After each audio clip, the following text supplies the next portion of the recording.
what that is? February. What's your name? My name is Ronald Williams. Where'd you grow up at? I grew up in Santa Rosa, California. I basically lived most of my life in Santa Rosa. Of course, I was born in the 80s.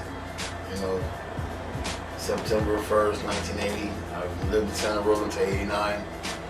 And me and my sisters moved out of Santa Rosa with my mother. You know, Donna Williams, Donna Jean Williams, Jean with a J, G-E-A-N, middle name, Donna Williams. So my father was in prison in San Quentin, Tracy, Folsom, Backerville, all the above. And so basically, I just, you know, my dad, you know, he was BGF, Black Girl Family, shot caller for the BGF. He's also affiliated with the Bloods. My dad did a lot of time on what they call installment plans. Basically back in the days where, you know, you can wear your own clothes, you catch violations, go back, you know, you're out the year. I mean, they even locked you up for marijuana back then. So, you know, my dad, a lot of his time was violations, but he cut a lot of charges. He never had a dope case. Basically, my dad was a jacker, robbing niggas, fighting niggas, beating niggas up. My dad was my dad was a badass motherfucker, boy.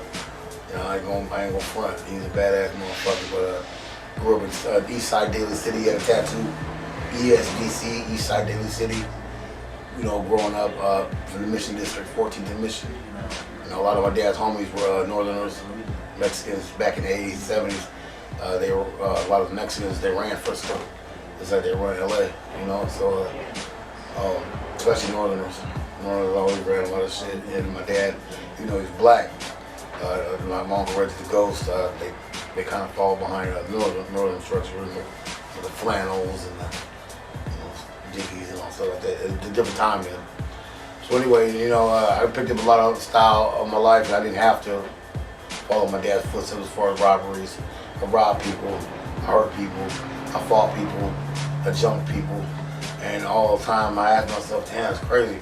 You know, I don't even like watching dogs fight, you know what I'm saying, but here I am fighting, you know what I'm saying? So it's like, I've been locked up 13 times in out of county jail. Been in trial 4 times in my life, never been convicted, you know, in trial. I've been in trial 4 times. I've been in trial, not 1, not 2, not 3, but 4 times. The 4th time was a fight from another reason, and I lost, but it wasn't a trial like criminal. It was based on something else, but anyway, it was a trial though, so it's a trial. So, but as far as real serious trial, like, you know, criminal charges, I've never been convicted for any trials. Grew up in Vallejo, California, Fairfield, California. You know, like I said, 80s baby. I'm 39 years old now. What kind of drugs did you use? Basically, you know, marijuana was my thing. You know, grew up smoking marijuana back when it was, you know, chocolate tie and shit. And now they do all kind of different stuff to weed now. But I was smoking weed, alcohol. I experimented with powder every now and then. Never really was as far as, you know, the other side, or any serious, however you want to call it. You know, for me, it was mainly marijuana and alcohol. But I experimented with cocaine every now and then. Are you still using today? No, I'm not. What do you think your future looks like? You know, just basically my dream is to run into a couple cats out there in Woodland. I was in the program, Cash Creek Lodge. Fortunately, I got kicked out twice for fighting and attitude. Not fist fight, but fighting verbally. So I got put out. And I ran into a guy at the church there that the bus picked up the program and took us to church on the Rock in Woodland, over there on Cotton Street, whatever it's called. And Church on the Rock, they baptized me there in 2018 or whatever. And I ran into a Mexican gentleman there that trains fighters. And I told him how I used to box, and I'm 10-1 in boxing in Chico. I used to box for Chico Boxing for Fitness. And my trainer then was Joe Rodriguez. He trained me, him and his son, and did a lot of boxing in Chico, Paradise, Oroville, up there where all the Butte County gangsters are at. The woods, that big motherfuckers. So anyway, I was fighting. I fought a guy by the name of Mario Hernandez. He eventually turned pro, but it made me feel good because I dropped him in one of the fights, and then of course later on he turned pro. Of course when he got up, he beat my ass, but to be honest with you, he beat motherfucker out of me too. He was only 17 years old. He was raw too. The gloves, I wasn't seeing him, not that time, but it felt good dropping him though. Tell you that.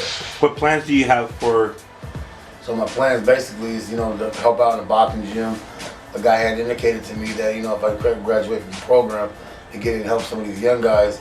I look at guys now like, Jacob Stitch Duran, and, all facts, man, all facts, straight facts, man. Jacob Stitch Duran, he's a cut man now for UFC fighters out there in Vegas, and I watched him, be a cut man for people like Mike Tyson and vice versa.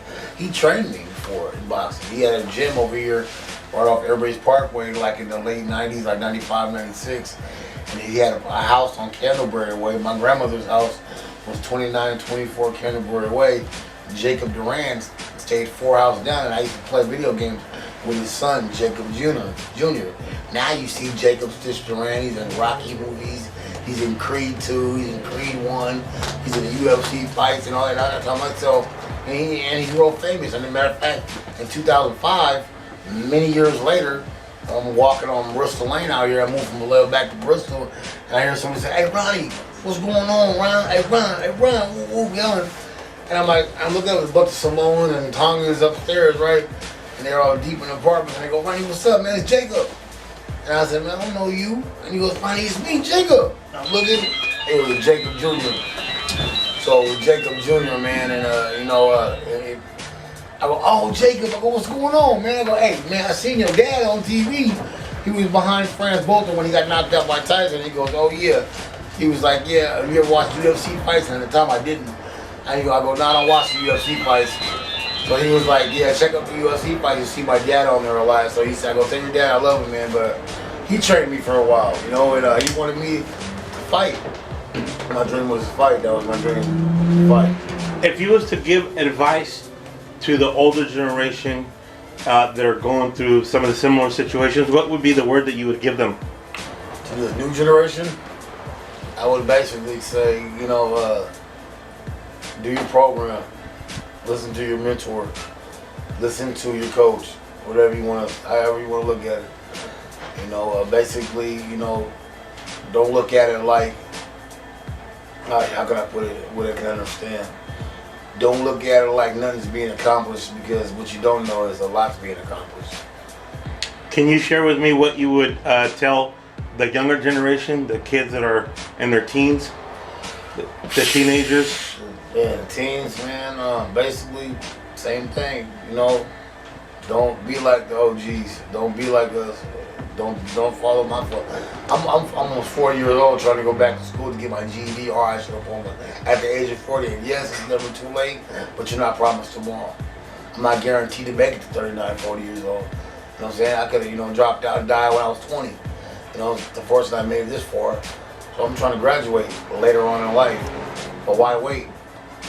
Get you a mentor, get you a coach, get you a job knowing how to work on mechanics, get you a job knowing how to do landscaping, get you a job knowing how to wash cars, listen to a mentor, follow your mentor. Don't look at it like you're following somebody for whatever kind of reason. You're following someone who's trying to guide you. And what you don't know is the person that's guiding you, that God put in front of you, is someone that you need to listen to, because if you don't, what else are you going to do?